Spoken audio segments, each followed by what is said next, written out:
a postdoctoral scholar. We had to figure out what we'd like to work on, and at the time there was a very interesting paper and discussion by Tony Leggett, Do Macroscopic Variables Obey Quantum Mechanics?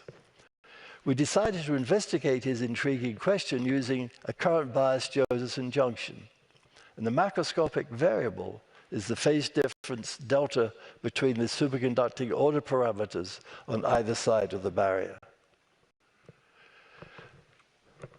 So we realized that we had to cool our device to very low temperatures, and so we built a dilution refrigerator, and the bottom end is shown here. And this enabled us to get down to temperatures of, say, 18 millikelvin. We also invested a great deal of time to minimize the level of electrical and magnetic noise in the device. And the actual superconducting circuit is at the... I'm sorry.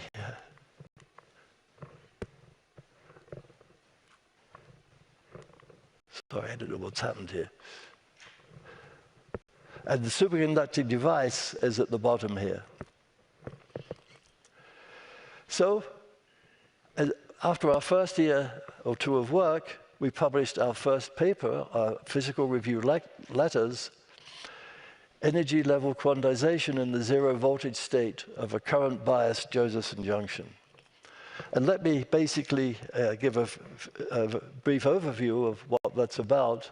And in this part of the talk, I won't go into any details about what's actually how we work the calculations out. But on the left, we see a cubic potential U versus the phase difference delta, in which there are 3 energy levels. And on the right-hand side, we see the circuit diagram. Here's the junction, shunted by a resistance and a capacitance. You can apply microwaves, and you can apply a bias current, and you can measure the voltage. And the plasma frequency of a device like this is given by this equation, which I won't explain, where phi 0 is the flux quantum. And we can control the energy levels by adjusting the bias current I. Well, the first thing that we discovered was that if we apply microwaves, then the escape rate can be enhanced. And the escape rate gamma out of the well in the presence of microwaves of power P is resonantly enhanced over that in the absence of microwaves when the microwave frequency corresponds to the spacing between 2 energy levels. And the change in the escape rate is given by gamma P minus gamma 0 over gamma 0. So we start to investigate various properties, and here I'm showing the escape rate versus the bias current. And this is a plot of our parameter gamma P minus gamma 0 over gamma 0 in the presence of 2.2 gigahertz microwaves. And what we see is, if we look at the result of doing this, is that we can observe 3 peaks, and these correspond to transitions shown above. For example, the right-hand one is the 0 to 1 transition, which is the right-hand peak. Here is the 1 to 2, and here is the 2 to 3. And so these peaks get sort of weaker as you go to these higher transition levels.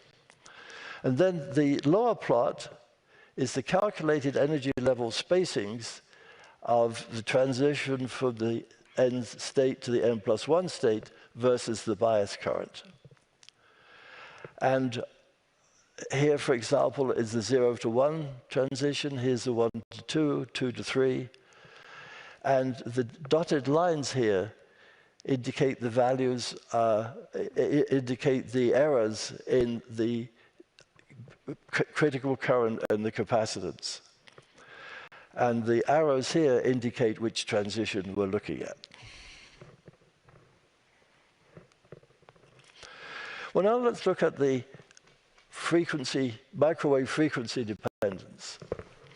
And in the top curve, that is A, we're looking at gamma p minus gamma 0 over gamma 0 versus the bias current in the presence of 4 different microwave frequencies, which are labeled here. And in B, we're looking at the calculated energy level spacings versus the current bias. So these are the different spacing levels, and the arrows indicate the values of bias current at which resonances are predicted. The dashed line out here is the plasma frequency. The shift in the positions of resonances as the microwave frequency is changed is in excellent agreement with the predictions.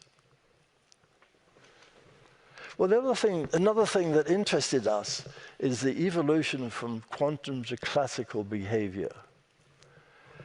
And at the lowest temperature, that's the bottom plot here, we see a single resonance. As we increase the temperature, which is measured here in terms of k Boltzmann T over h bar omega, the frequency, what we see is that an additional shoulder begins to appear, and at the highest frequency, A, the response is a continuum, and that implies that we are looking at classical behavior. So to summarize this first paper, we observed microwave-induced resonances, resonant enhancement of the rate at which current-biased Josephson tunnel junctions escape from the zero-voltage state. The positions of these resonances are in excellent agreement with the predictions of a model in which the energy levels are quantized with no fitting parameters. These results provide very strong evidence for the quantum behavior of the macroscopic variable delta. Well, now let's move on to our second paper, which was published just 3 weeks later. Measurements of macroscopic quantum tunneling out of the zero voltage state of a current biased Josephson junction. So once again, I will go through this paper and mostly focus on showing the figures, and some of the details like this I won't take the trouble or won't have the time to go through. But just to summarize a couple of things, in the thermal regime, meaning k Boltzmann T much greater than h bar omega plasma, the particle escapes from the well via what's called thermal activation. So it's a thermal process, and the equations are written here. On the other hand, in the quantum regime, k Boltzmann T much less than h bar omega plasma, the escape is predicted to occur via macroscopic quantum tunneling at a rate that, again, we calculated. And the only number I'll mention here is that the crossover temperature at which the energy rate changes from thermal temperature dependent to quantum temperature independent is predicted to be h bar omega plasma over 2 pi k Boltzmann in the limit q much greater than 1. And q is the damping factor, omega plasma times RC. Well, it turns out that a very useful and important characterization of all this is the escape temperature T sub ESC. And to express the experimental measurements of the escape rate in a way that is independent as possible of the parameters of the junction, we introduce the escape temperature T escape. And that is defined through the result I've shown here. In the thermal regime, we have one prediction, which involves the parameters here. And in the quantum regime, at t equal to 0, the prediction is again given by this complicated equation. And the crossover temperature at which the escape rate changes from thermal, meaning temperature dependent, to quantum, temperature independent, is predicted to be h bar omega plasma over 2 pi k Boltzmann in the limit q much greater than 1.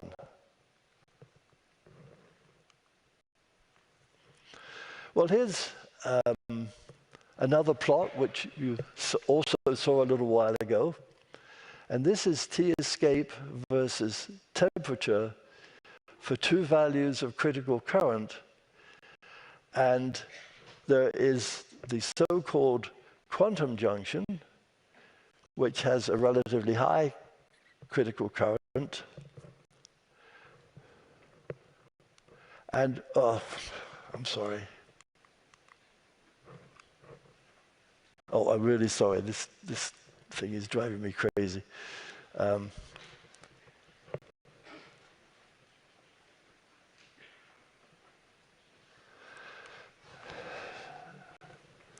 So the quantum junction is one with a relatively high critical current, and the classical junction has a much lower critical current. And the two arrows here, for the solid arrow represents the predicted crossover temperature for the higher critical current, and the open arrow here is for the lower critical current. The predicted value of the escape rate, which is plotted here versus temperature, is indicated here on the left with this little symbol here. And what you see is it lines up really rather accurately with the bottom end of the quantum plot. And the lower temperature value of the T escape are in good agreement with the T equal to 0 predictions shown here. So this was a very important result. And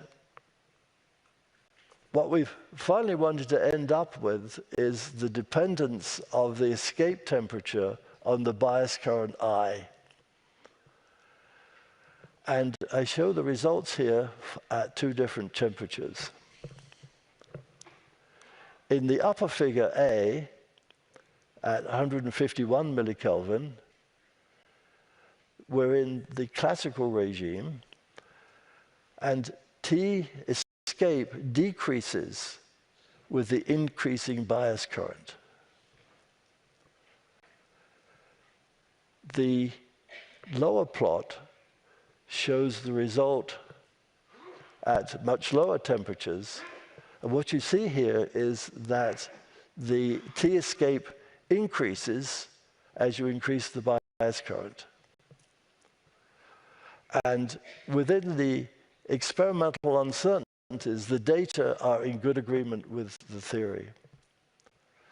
The very different dependence of T escape on the bias current in A and B demonstrates that the escape mechanisms are different in the classical and quantum regimes.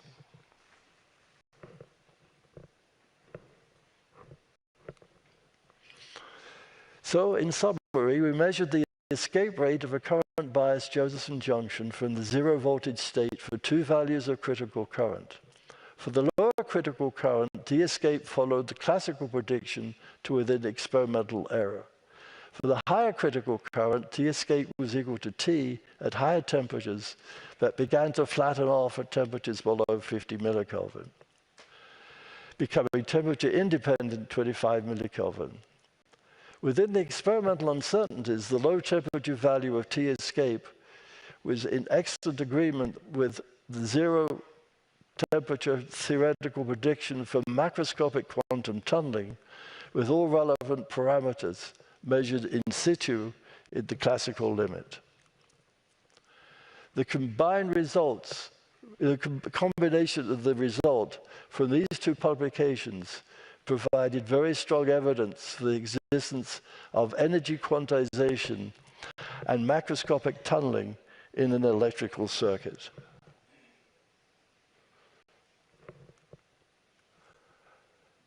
For this work, as you know, we were very privileged to receive the Nobel Prize, and the citation was for the discovery of macroscopic quantum mechanical tunneling and energy quantization in an electrical circuit. And in conclusion, I would just like to note that there were various other groups also working on macroscopic quantum tunneling who also made very important contributions. So thank you very much for listening.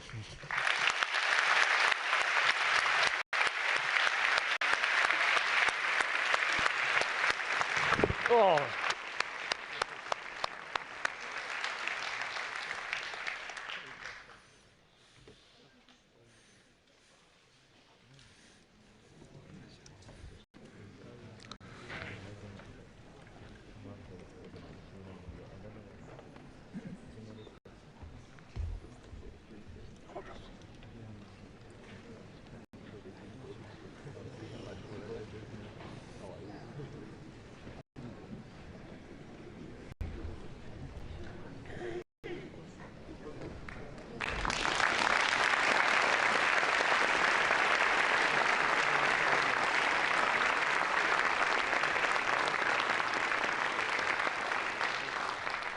So thank you very much, Professor Clarke, for a wonderful presentation. Our next speaker is Michel Devoret, born 1953 in Paris, France. He received his PhD in 1982 from Orsay University, as you heard in a few seconds ago. He's now professor at Yale University, New Haven, also at Santa Barbara, UC California, and is also at Google Quantum AI USA. So please join me in welcoming Michel Devoret to the stage.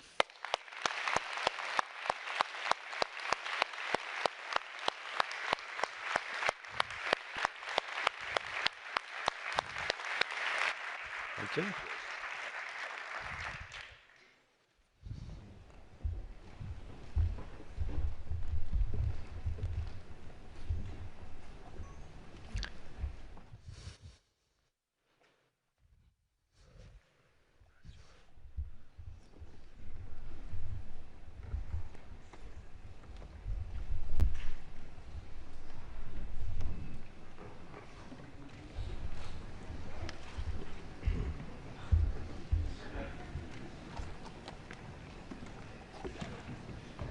Try it. See.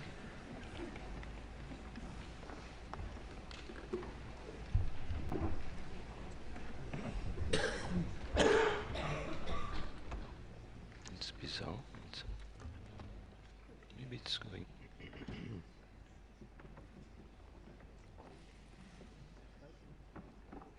Okay. Good morning. It is a great honor to give this lecture in front of distinguished colleagues and friends, and also my close family. I would like also to thank the Swedish Academy of Science and the Nobel Foundation for this prestigious award. I feel actually doubly honored because, as you know, this is the 100th anniversary of quantum mechanics. Quantum mechanics is counterintuitive. Its logic is very different from the logic we experience in our everyday life. When I started my PhD, I actually applied quantum mechanics to a simple molecule, the hydrogen molecule. But like this character that you see on the right of this slide, my life took a new turn when I did a postdoc in John Clarke's lab. 40 years ago. And with John Martinis, who was a graduate student at the time, and John, we started an experiment that was a test of how variables like currents and voltage, how does quantum mechanics work for these variables. And for me, this was a lucky break. I had dreamed for many years to work on the foundations of quantum mechanics. I was inspired by the work of Alain Aspect, who defended, and I had the pleasure of being there in the audience when he defended his thesis in the mid-70s, and the room was packed. So quantum mechanics at the macroscopic scale is not something that was completely new at the time of our experiment. Actually, you could hear about it in popular books that try to convey quantum mechanics to a large audience. But this quantum mechanics at the macroscopic scale was essentially in the form of thought experiment. And here I'm going to give you an example which was invented by George Gamow, who wrote this wonderful book, Mr. Tompkins Explores the Atom. So George Gamow actually, very quickly after the discovery of quantum mechanics, explained alpha decay, alpha radioactivity, by considering the following idea. So on the left of the slide, there's a reminder that tells you what is radioactive alpha decay. If you take, for instance, the atom of uranium, and you consider its nucleus, after a certain time, it's going to decay into thorium and emit an alpha particle, which is actually a helium atom, or something you can describe also as 2 protons and 2 neutrons. So this alpha particle is, in the words of Gamow, it is transposed into a marble on the diagram on the right. And this marble starts in a sort of molehill with a crater in the middle. And when the marble is at rest, classically, it cannot escape. Its escape would mean that energy would not be conserved. You have a hill to go up and down to escape.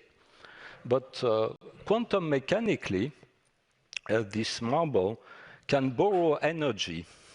Actually, can borrow energy from what I would call the Planck bank, which specifies that you can borrow a certain amount of energy during a small amount of time. Actually, this is given by the Planck's constant, and this Planck constant tells you that you can borrow during 1 second 10⁻34 joules, or during 1 nanosecond 10 to the minus 25 joules. And we're going to see that 10 to the minus 25 joule is actually a manageable quantity.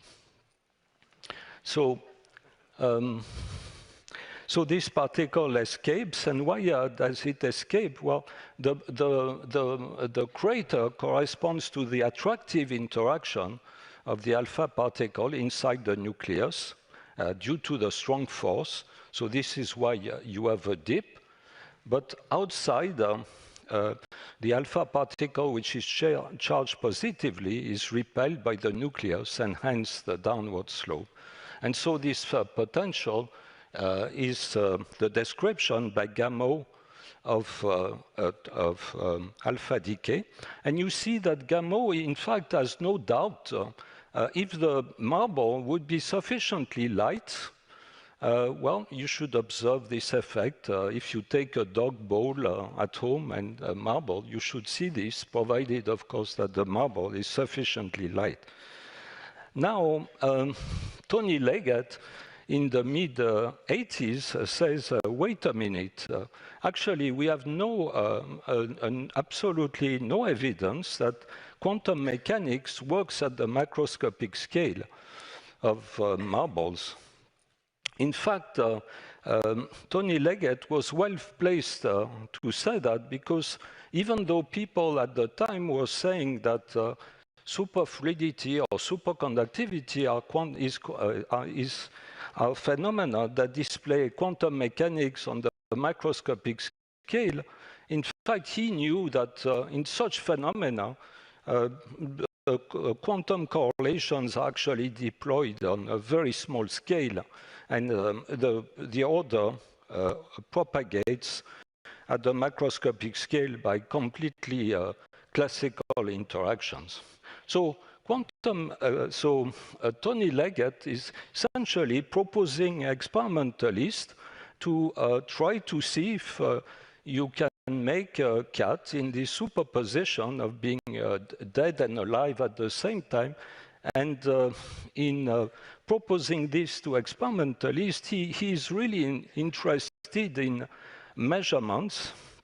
What happened in a measurement when the superposition is actually changing, the measurement is changing an end into an or.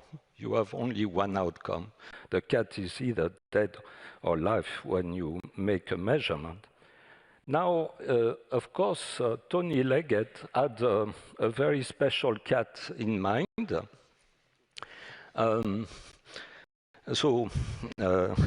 Instead of taking a live cat, he was thinking about an electrical circuit. And on this picture, what you have is an oscillator, an electrical oscillator, which actually you have in your cell phone. It's made of aluminum. It's millimeter in size. And if you cool it to 20 millikelvin, which was the temperature of our experiment, all the electrons in this circuit are condensed and form one incompressible fluid that is going to move bodily in the circuit. To understand this idea of macroscopicness of the circuit, it's good to compare it to an atom. So I'm going to take a very simple atom, the hydrogen atom, and you have an electron which orbits around a proton there. And on the right, you have the equivalent system, but of course the dimensions are many, many orders of magnitude larger. You have this electrical circuit, which is a coil, an inductor shunted by a capacitor. And in that system, the electrons are going to move bodily from one plate of the capacitor to the other. So let's see what this motion is. This is OK. So you see the electron classically, of course, in a classical picture, orbits around the proton. And what is happening in the circuit? So you see in the circuit, this whole incompressible fluid moves from one capacitor plate to the other by passing through the inductor. But at this low temperature, as you can see, suggested in this animation, there's no internal degree of freedom that is actually stimulated by this motion. So there's actually an analogy that you can draw. In the atom, you have a single electron. In the circuit, you have a whole superconducting condensate. And if you want, it is the center of mass of this condensate which is the analog of the position of the electron. The velocity of the electron is the current through the inductor. And the force on the electron, if you want to push the analogy, it would be the voltage on the capacitor. Okay. Now, there's a big difference, of course, and why do we say that this circuit is macroscopic? Well, from an application point of view, you can attach wires to a circuit, and therefore you can make two circuits, for instance, interact very strongly, or you can make a very strong measurement on the circuit, which is much more difficult to do on the atom. So that's why we are interested in demonstrating quantum mechanics at the level of circuit. Now, we have to test if this macroscopic object is really quantum. And Tony Leggett's hypothesis was that you could take the flux through the inductor of this circuit and consider it as a position, and the charge on the capacitor is the conjugate variable and can correspond to the momentum of a particle. And therefore, if you follow this idea, which is the equation in the bottom, then you expect that there will be quantized energy levels, as John mentioned in his talk. But this will happen essentially in any circuit. In the case of this inductor and capacitor, you have actually equidistant energy levels. What is really different from an atom in this circuit is that, for instance, if you take the transition frequency between levels, this transition frequency, as you can see in the formula that I have indicated on the right, this is determined by these two ingenerable quantities, which are the value of the inductance and the value of the capacitance, which you can change by changing the geometry. You cannot do this for actual atoms. You have 92 atoms in the periodic table, and that's it. Or if you want the equivalent of the L and the C here are fundamental constants like the electron charge and the mass, which are given once and for all. Here we can adapt the circuit to a particular function we are interested in. Now, macroscopic objects are submitted to a lot of friction in general. And for instance, in an electrical circuit, you may have some resistance across the capacitance and the inductance, and this has the effect of broadening the energy levels. And as you can imagine, if the dissipation is too large, the levels will be too broad, and all this quantization will disappear because the levels will overlap. So you have to be careful in controlling the dissipation. Can we can we take this circuit and put it in a quantum state? Yes, we can. We can actually use some residual dissipation. So dissipation is not completely bad. You need a little bit of it. And with this, you can reset the circuit, provided that the temperature of this dissipation is low enough. And the equation that John mentioned already is that the transition between levels, the energy between two consecutive levels, has to be greater than actually the energy of temperature fluctuation. And so you can see that for a circuit that you have in your cell phone, which is at a few gigahertz, in fact, H bar is not really that small if you have a dilution refrigerator, which really cools the resistance to a few tens of millikelvin. Okay, but at this point, Tony realized that there was really a problem. In fact, this LC circuit is a little bit too simple. It's when you stimulate it with some microwave radiation, what happens is that because all these levels are equidistant, you will stimulate all the transitions at the same time. And in fact, if you start from the ground state, you will end up with a state whose average will behave in a completely classical way. So this is a problem. So we say, it is said in quantum mechanics textbook that the harmonic oscillator is always in the correspondence limit. 40 years ago, this really was a problem. Today, there are ways of going around this. But you see, what we need is actually not a system with a parabolic potential, where transitions are degenerate. We need a system where the potential energy is anything but a parabola. The parabola is in dashed line in this diagram. You don't want that parabola. You want any potential that would flare up, for instance, as you go up in energy. In that case, all the transitions now are non-degenerate, and if, for instance, if you have this circuit at high temperature which emits radiation, it will emit this radiation in discrete lines. And so you can address now each transition separately. So if you shine microwave at a particular transition, you can go, for instance, from 0 to 1, from 1 to 2, and in this way address any quantum state. Now, there is something that really will determine how good will be the quality of your manipulation.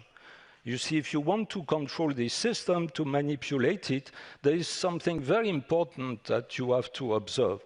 You want nonlinearity, you want these lines to be separated, but friction is important, because what counts is the relative distance of two transitions relative to the width. So you need to have a good nonlinear system, but you also have you need very small dissipation.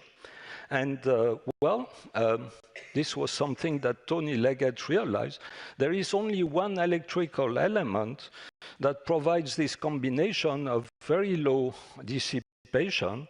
In fact, there's no known limit to the dissipation of a Josephson tunnel element, and enough nonlinearity. So, what does this junction, how you should think about this junction? You see, in the schematic on the right of this picture here, I have represented the Josephson tunnel element, which replaces the inductor, by a cross. And the cross doesn't evoke at all an inductance, but the cross was chosen for historical reason, and if you follow John's talk, it should be pretty obvious why it should be a cross. But I won't go into this detail. Let's take this cross element, this Josephson tunnel element, and relate the current to a sort of flux. So this is what is called a generalized flux. You remember Faraday's law. The time derivative of a flux is a voltage. We can invert this relation and introduce the time integral of the voltage across the junction. And that creates a variable which is the equivalent of a flux. Now, if we... okay, so... okay, good. If we now plot the energy of this tunnel element as a function of this generalized flux, we do get something that deviates from a parabola. In fact, it deviates a lot. We get this cosine potential. And this cosine potential has a periodicity which is given by h bar over 2e. And why does E come into play here? It's because electrons tunnel one at a time across the junction. In the superconducting state, they tunnel as pairs, but what is important, what determines the shape of this potential, the periodicity, is the fact that charges goes one by one through the junction. Okay. Now, you see, in this potential, you will have non-equidistant energy levels, but of course, the fact that the potential is flat like this makes things actually quite difficult to measure. Actually, we could have done a specific heat measurement and resolve these levels, but this was 40 years ago, an extremely difficult experiment.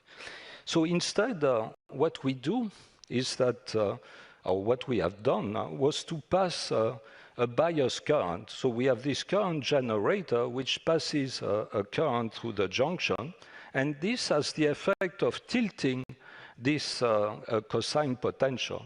Now, we have these levels, but they are metastable.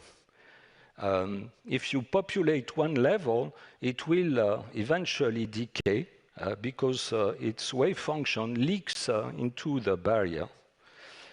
There are two parameters that determine this potential, two very important parameters. There are this plasma frequency, omega sub p, which is the frequency of the small oscillations at the bottom of the well, and that there's this barrier height. It is absolutely crucial in the experiment to control these two parameters. And why? It's because actually there are two escape mechanisms. The state of the circuit, which is represented by this yellow ball here in the diagram, so that's the whole state of the circuit, it can escape from this well in two possible processes. The yellow process is a process in which the thermal excitation is going to help you go from one level to the next and so on until you go out of the barrier by the top. If you are in the regime where the temperature is sufficiently small and the crossover temperature is given by this ratio of the energy separation divided by K Boltzmann, then you will escape through the barrier by the tunneling corresponding to the purple arrow. And I hope that you recognize that the situation is similar to alpha decay. So our whole circuit is now the equivalent of a radioactive nucleus. How do we detect this, that, you know, the equivalent of radioactivity? Well, in this system, you see the whole state of the circuit changes. So on the left, the current, this bias current, can go through the tunnel element, through the cross, and that corresponds to this yellow particle, which corresponds to the state of the circuit. The particle is trapped. It can move in the well, but its average velocity is 0. That means that across the circuit, the voltage is 0. This is the 0 voltage state.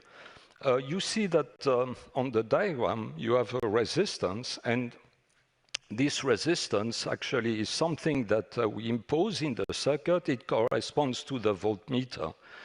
The voltmeter is going to be the equivalent of the Geiger counter in radioactive decay. When the whole state of the circuit switches from the 0 voltage state to the non-zero voltage state, or in the slide here, it's just called the voltage state. There's a voltage that appears across the circuit, and we can detect it with our voltmeter. And why do we produce a voltage? Well, you see, as soon as the particle escapes, it rolls down this tilted potential, it picks up speed, and speed in our language is voltage. So by detecting this pulse of voltage, we know that the whole circuit has changed state. And this is the equivalent, the macroscopic equivalent of alpha decay. Now, I have to say something very important. There's two tunneling in this experiment. There is tunneling at the level of single electrons that go through the barrier, and that creates the Josephson effect. It creates the shape of the potential. And this tunneling has nothing to do with the switching of the entire circuit from one configuration of the currents into another.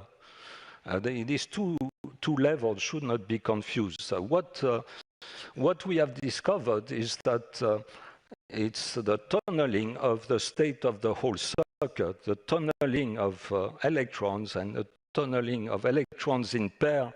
That was the discovery of Josephson. So what we've done is post-Josephson physics. Okay. Now, John has shown a photo of our experiment. In this yellow box, we show exactly the shape of the junction. It's a junction that is actually lead indium junction, niobium lead junction, which has the merit of being superconducting at helium temperature, so we could check all the parameters in situ. These cylinders are actually filters, and they are very important, as John said. In this experiment, we narrow the bandwidth to a kilohertz, and we have to filter out every other part of the spectrum. As I said, it was important to measure all the parameters of the system in situ. And in particular, this plasma frequency is very important to measure because it determines the crossover temperature.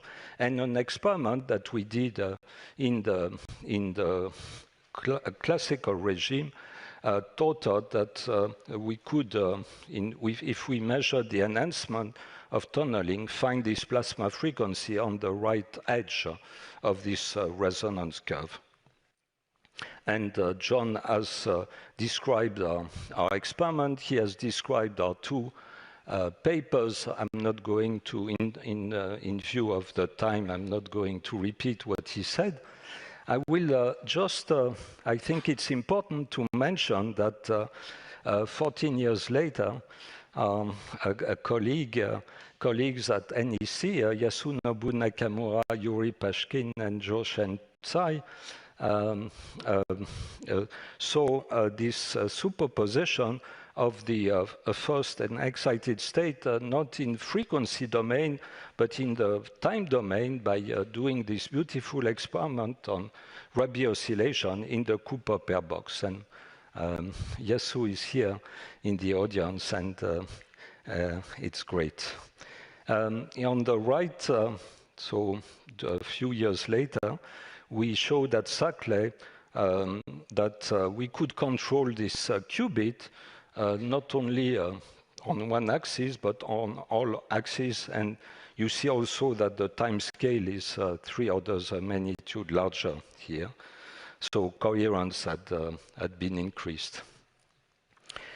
Well, at this point, I am almost done. I see that I only have a few minutes left. So in that last few minutes, I just want to tell you that these previous experiments launched this new field of quantum superconducting circuits in which you have these 3 elements which can be combined to make artificial atoms, molecules and even more complex circuits like quantum-limited amplifiers. And I would like to acknowledge here all the people who are in the audience that have participated in this exploration. These artificial atoms have this analog of the Mendeleev table. I don't have time to comment, but each of these dots represent some configuration, some kind of new artificial atom.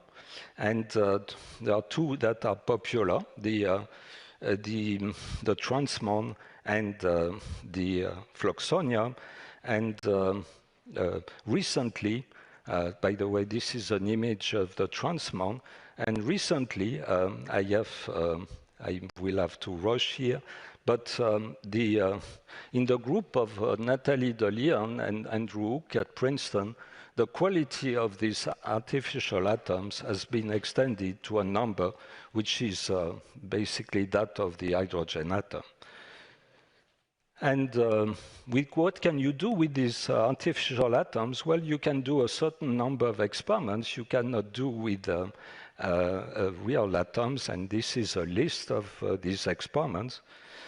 And finally, I would like to just say that this, as a perspective, this new field of artificial atomic physics and microwave quantum optics open new applications in quantum information processing and quantum sensing.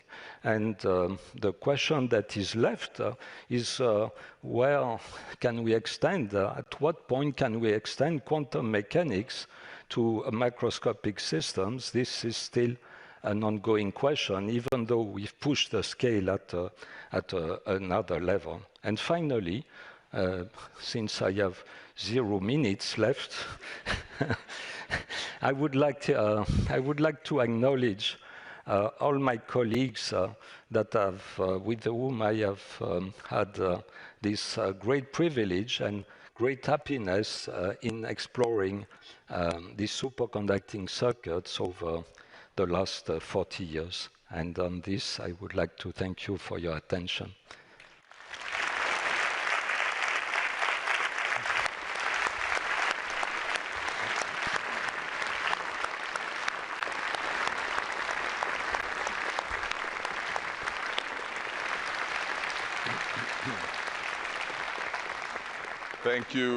Thank you so much for this inspiring talk, Professor Devoret. The third speaker is already ready. I would like to welcome John Martinis. He was born 1958 in Los Angeles, USA, PhD 1987 from the University of California. He is a professor at the University of California, Santa Barbara, and Chief Technology Officer at QO-Lab. And join me in welcoming Professor John Martinis. Thank you. Thank you.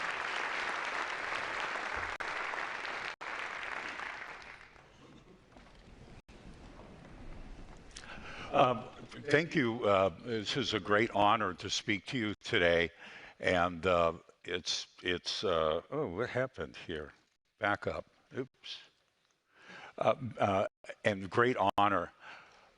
As a graduate student, I joined John Clarke's group because he was doing at the time some really fascinating experiments looking at quantum noise phenomenon in these electrical circuits. And that kind of combined my personal interests, a hobby in electronics, as well as a graduate student where you're fascinated by quantum mechanics and you want to do experiments to understand it better. So today I have an honor to talk about our collaboration, but what turned out to be my thesis at UC Berkeley, and then talk a little bit about the end, where it's led, give some examples where it's led in my career with some other nice experiments. I want to say in my career, I've been really privileged to focus on physics instrumentation to make these quantum devices in a variety of form. And what I learned a few years ago by going to Cambridge, that if you look at my scientific family tree, if you like, through John Clarke and Cambridge, I have a very interesting sequence of graduate advisors who have done fantastic instrumentation and discovered a lot of physics from that instrumentation. So there was a real focus in John Clarke's group to do that I appreciate. Also at UC Berkeley, of course, there's Ernest Lawrence building the cyclotron and building all these accelerators at Berkeley, and that contributed to my interest in exploring such scientific instrumentation and led to many interesting things here. So we've talked before about macroscopic variables obeying quantum mechanics. I'm going to say my personal view, what is actually kind of discomforting to physicists with quantum mechanics, is there's actually two propositions in quantum mechanics. One has to do with the wave nature of quantum mechanics, and of course described by the Schrödinger wave equation and the energy levels and things like that. But a second part has to do with observation and measuring of that quantum state. And physicists really feel, a lot of physicists feel that there are one too many propositions in that. It should only be one. That's how we think. Of course, it works in the real world. You can do things. But part of this discomfort, I think, is very well described in the Schrödinger cat paradox, where you have a microscopic decay of atom, which either kills the atom or not, depending on whether it decayed.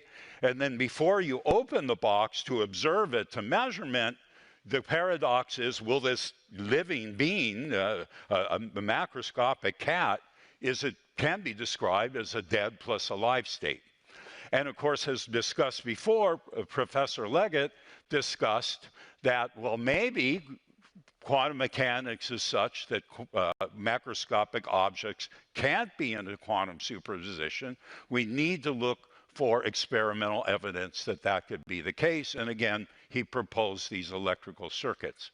Now, one of the things Leggett did that was very nice is he said this is distinct from showing that microscopic quantum mechanics can be observable on a macroscopic scale.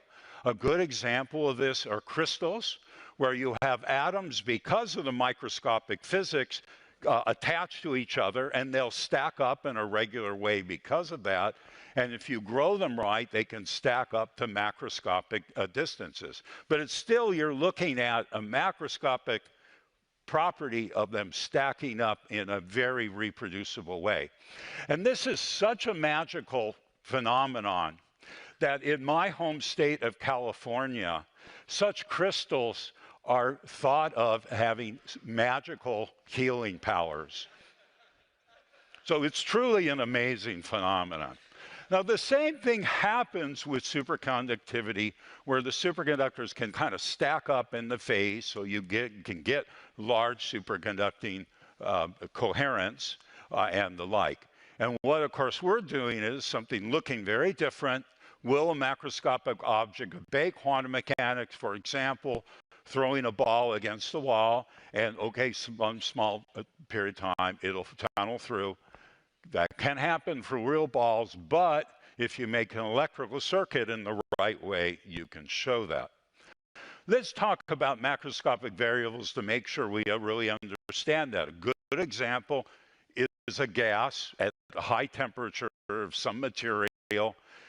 Everything removes from the surface. The atoms are flying around. Obviously, a very complicated state to describe. If you go before the solidification temperature, it then forms, let's say, a solid, maybe even a crystal.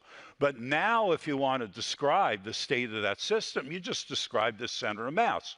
And that's a much more simpler description of what's going on with the physics of that than when it's in a gas. Same thing for electrons in metal. There's some Fermi statistics you have to worry about, but you can have a think about a gas of electrons. When you cool it down, it turns out the electrons flowing in one direction and electrons flowing in exactly the other direction form these things called Cooper pairs with a net zero momentum. so that each Cooper pair has zero momentum, and then every Cooper pair can interact with every other Cooper pair through some condensation mechanisms with phonons. What's very nice about the superconducting state is there's a free parameter to the state, just like in the solid, having the center of mass being a free parameter, called the phase. And if there's a change in phase over distance, that is equivalent to a current flowing through the wire. And as long as that current isn't too big, it's in the superconducting state. If its current's too big, it kind of starts looking like a normal metal. It breaks the Cooper pair. Okay, so you have to keep that. So what we do here is make a superconductor with a weak link, a barrier. Here, it's a very thin aluminum oxide. And then from the Josephson effect, the current that flows through it has a maximum value of a critical current, which we can tune for a few microamps in our devices with a sign behavior, the phase difference, as has been discussed before. But here, everything is still classical. This phase is a classical variable in normal way that you describe superconducting devices. As we've discussed before, we're interested in the zero voltage state where it looks like a good superconductor. And then if you have too much current through that, it then goes into a normal state, voltage state, rolling down the well. And this transition is determined by going over or through a barrier that we've described here. And that barrier height goes to zero when I goes to I0. It goes as the 3½ powers as to how close it is to that. Now, from this kind of description, one of the first things we did in the experiment was really clearly write down what the physics is. And that's shown in the three formulas here. The important thing is at high temperature, classically, this is just a Boltzmann factor and Arrhenius law, something you study in chemistry and physics all the time. And it's dependent very sensitively on the delta U over KT ratio, okay? Then in the quantum regime, it could tunnel, again given by another formula that I've given here. There's also, we consider the third case because of the quantum noise, delta U over 1/2 h bar megaplasma. We thought that wouldn't happen, but the point is these three formulas are very distinct. And if we measure the parameters carefully, we can tell the difference and we can identify what the physics is. Now, I want to talk a little bit about this quantum tunneling. And as journalists talk to me because of the Nobel Prize, whenever I say, well, there's a wave function, it leaks on the barrier, they totally don't understand that. So there's, I think, a little bit more intuitive way to think about it. And that is nature it can be a nervous banker. Okay, and what nature can do is it could lend you some energy, but they're going to want to recall the loan, and bring back the energy a small time later, t, such that the energy times the time is equal to this Planck constant h bar, which Michel talked, is about 10 to minus 34 in natural units. So if you have to have small delta U's and small delta D's, but then you can still borrow and return the energy.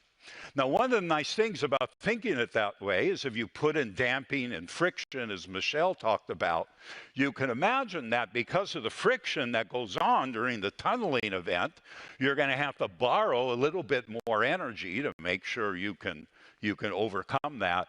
And that's why in the quantum formula, in the exponent, there's this factor having to do with dissipation. So you can strongly reduce quantum tunneling if you have dissipation, and you have to design your experiment around that. So here's the experiment. And what I'm going to say is when we first did the experiment, It was a total disaster. It didn't work, didn't make any sense. No surprise if you're experimentalists. And we just sat down and tried to understand what was going on. And one of the first things we realized is that microwaves, this is a microwave experiment, right? This is oscillating at about 5 or 10 gigahertz. And that microwaves at that frequency are in fact very sneaky. And you know that because you get cell phone transmission from outside way far away, even inside a building. It can penetrate in some way and do that. So we had to design the experiment to be really good shield for microwaves. And we did that using this particular design. We have the chip here on the right with the cross for the junctions, and then it's connected to what is a coaxial line, which is really well shielded. There's a cap on the end to make sure that that's good. And then furthermore, in that what's coax, we put in copper powder, which is very damping of these microwave radiation because it has a lot of surface area in it. And you can see we go in with the copper powder. We have this SMA connector at the end, which is a really good tight connector.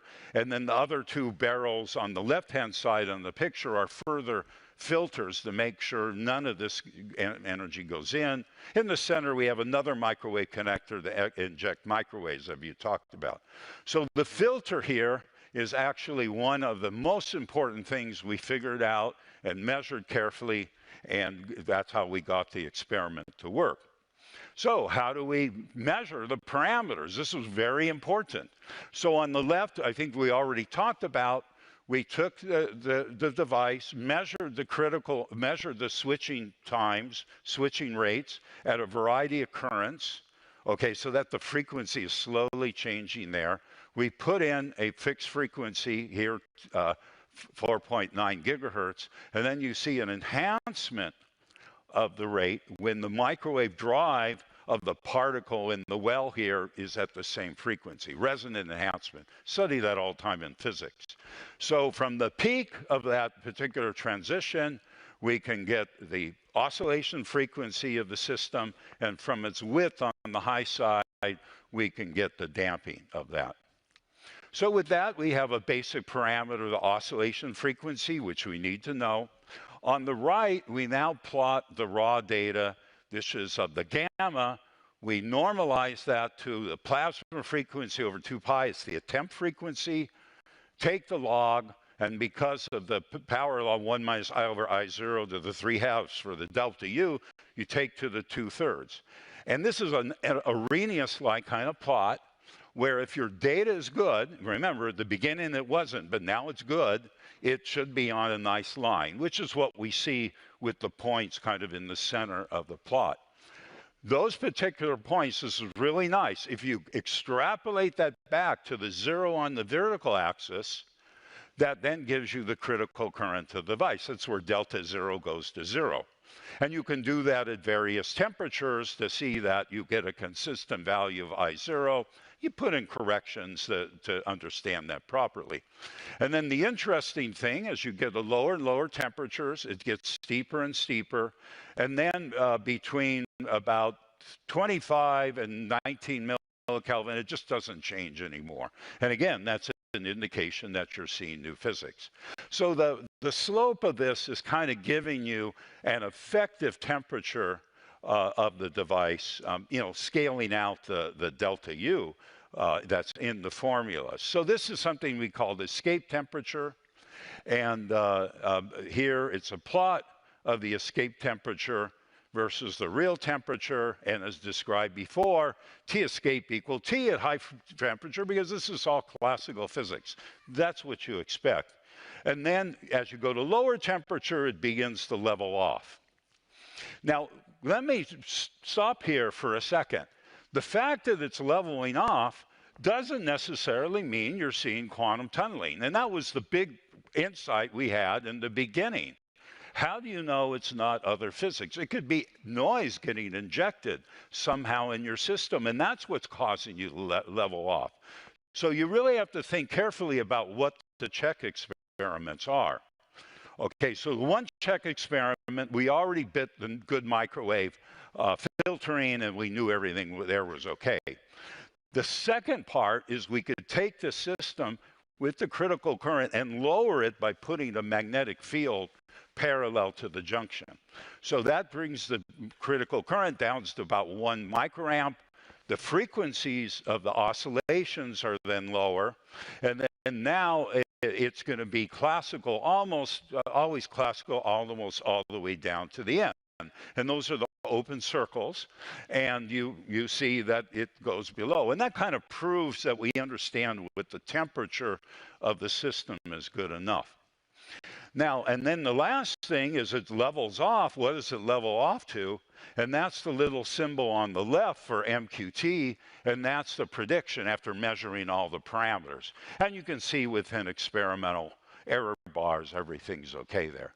So we think that's a really solid way to understand that this is working properly. And we worked along really hard to figure out how to numerically show that. Okay, now I want to talk about energy level quantization. And this slide is for the new students who are learning about quantum mechanics. And the problem is in quantum mechanics, it was first understood, kind of discovered through the Planck radiation law of, infrared spectrum, okay? And there, what happens is you assume that the energy levels are quantized and separated by h bar omega, but then you have to do a bunch of statistical mechanics calculation, which at the time is really kind of murky and mysterious and hard to understand, and then you can reproduce the data, which is really great. However, for a new student, you kind of get overwhelmed here. So what I want to show you is that with our new quantum devices that we can now make, which is kind of a child of all this work, you can directly measure photons. Okay, so this is an experiment I did with Sewu Nam in the late 90s. Unfortunately, he died last year, but the experiment is really great. And what we do is we take a very small piece of superconductor at very low temperature, which has small heat capacity, and you operate it on the superconducting transition, so it's very sensitive, and then you connect it to a quantum limited squid amplifier we talked about before. And now what you can do is you can put a pulse of energy and see really, really small, fine energy resolution. So you take what looks like a classical pulse of light. This is a laser light, 1556 nanometers. You make a small pulse of it, so that on average has a certain, there's a certain amount of energy. You attenuate that, and you put it onto the microcalorimeter. Okay, and when that absorbs the energy, it turns it into heat, the temperature rises, and then it'll fall over some amount of time going back to equilibrium. Exactly what you expect for a fast thermometer. And on the upper right of my figure here, we'll show some time traces of that, where you see that the temperature goes up, that's the signal, and then it goes down over time. But if you look at it, there are these bands of the temperature profiles. And if you look at the peak and you histogram that, that's the data you have here. So you have discrete peaks in the energy of this pulse. Now, classically, you would expect one energy. But here you see a band of them, and those are all separated by Planck's constant times frequency. And this energy level quantization that you see is exactly what you're assuming in the Planck radiation law, but now you just directly see it coming out of your oscilloscope from a fancy detector where you can measure very, very small energies. And my hope is that future generations can look at this experiment and kind of get a better intuition about how this works. So that's why I'm introducing it here. And then here we have an energy level experiment that we talked about before, where we put on microwaves and we see an enhancement of the escape rate when the microwaves are resonant in a certain way. And this is really great. This is a qualitative way to show you that you have a unique signature of quantum mechanics. That's kind of the fundamental signature with energy level quantization. And that was really great, great to see. When I saw this come up on the oscilloscope, this was like the most exciting part of my graduate student career. So what do we have looking at this? We have a new way to make artificial atoms. Normally we have the periodic table. Now we can look at these electrical circuits. And what I learned here at the Nobel week is I was looking at the poster for the economics prize, and it described about propositional knowledge. And what happens is when you have this kind of knowledge, it's very fundamental knowledge of what you're looking at technologically. It allows you to make discovery after discovery after discovery because you can kind of generalize and really understand what's going on. And what I would say is in this experiment, we tried to go to the basics to really understand this. And because of that, over the last 40 years, everyone in the big field has been able to make huge progress on that. I do want to make a caveat, though, that to make this progress, nature has been very kind to us with stable junctions so that we can do high-quality experiments, but has given us little subtleties at the same time, so a lot of physicists have to be employed to make this all work. So that's a good combination, okay.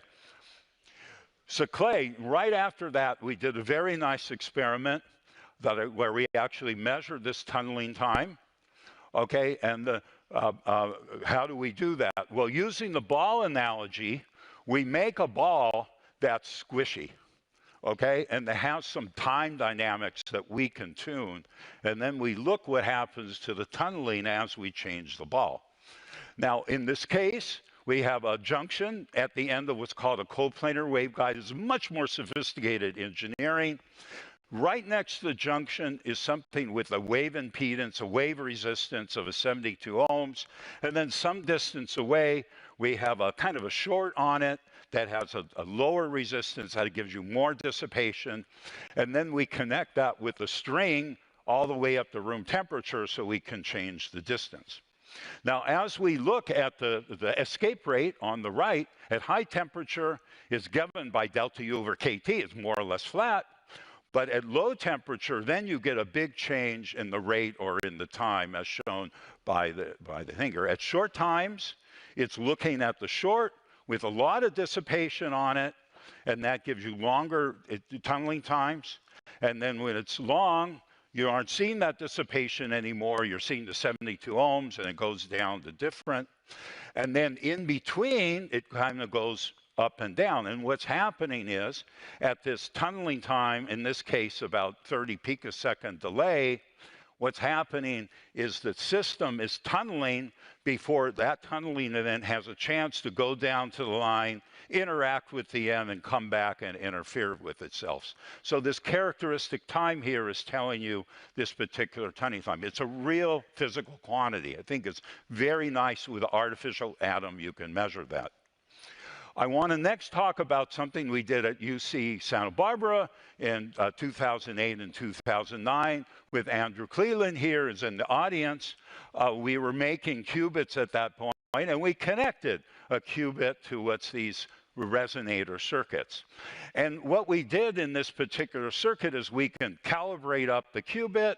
We can, on the bottom left curve, we can put the qubit off resonant, so it's not talking to the resonator, on resonant, having it talk, calibrate that up so that we can controllably transfer photons from the qubit to the resonator. And what's very nice here is we're able to generate these very complex states. For example, 0 plus 5 or 0 plus I3 plus 6. And we do this using the very beautiful protocol of Law and Eberle. But basically, by doing these two calibrations, but now doing a series of 10 or 12 pulses that interact everything together, from a simple calibration, we could then create a much more complicated state. And you see in the top here in the theory, the experiment is very much similar. This is a pseudo probability distribution called the Wigner distribution, which tells you about the quantum state. And reason I'm showing you this is we went from a simple calibration to a complex state generation. And at that experiment, I really had much more confidence that we can build a complicated quantum computer sequence and get it to work. So it gave me a lot of confidence we were on the right track. And then finally, before I summarize, this is the quantum supremacy experiment I did at Google, where we showed that with the 53 qubit, we can make a very complicated sequence with thousands of total gates calibrated upright, and show that the results we get is equivalent to what you expect from quantum mechanics. And what was interesting here is the power of this circuit comes from using a very large computational space. It's something physicists call Hilbert spaces, which is about 2 to the 53. So it's about 10 to the 16 states. So, you know, kind of in analogy to my thesis experiment, this was showing that macroscopic quantum computation also based quantum mechanics. So we pushed the knowledge of quantum mechanics even further. And it's nice. Other groups have even extended this even further. And, you know, because we've done that, we think it should be possible to build a powerful quantum computer. We just have to figure out what are the useful algorithms and fit that in right. So here's a nice summary of graduate student in 1985, what we were building. Still a good microwave experiment, but then the kind of chips we're building in 2019. And the whole field has been developing this in a very sophisticated way. It's great. I'm really excited for the future. What I'm trying to do in my thesis is going from 2019 to, let's say, 10 years from now, 5-10 years from now, to build a useful quantum computer. We're going to have to make a technological jump in fabrication that I believe is going to be just as big as from 85 to, say, 2019. However, I think because we can now use the semiconductor industry to do that and make it in a more reliable way, I don't think it's going to take 35 years to get there. I think we can do it much faster. So that's what I'm trying to do with my company. So in the final slide here, I just want to summarize that. And as I said in the beginning, I wanted to study these devices to kind of learn about quantum mechanics, and I would say intuitively understand how quantum mechanics worked. And I would say that's what's happened in my career, and it's been a real pleasure to understand that. And just to review that, we have this nice experiment that shows photons, that shows energy level quantization directly, which is really nice. We now can understand that tunneling traversal time.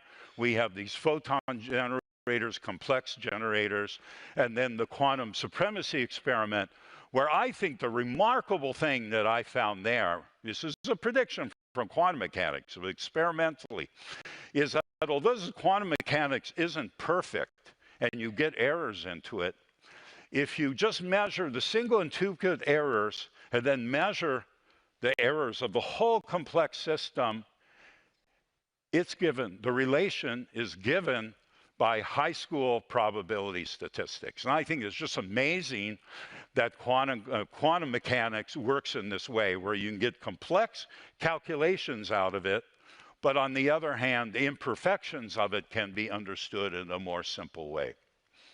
So with that, thank you for your attention. It's been a real pleasure to talk to you about my journey.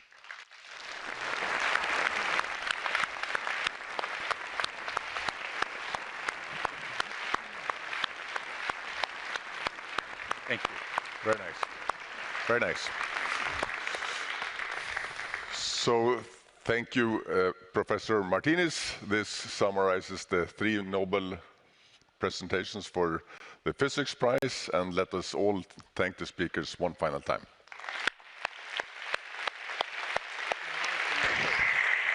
Oh, please come on stage. on stage.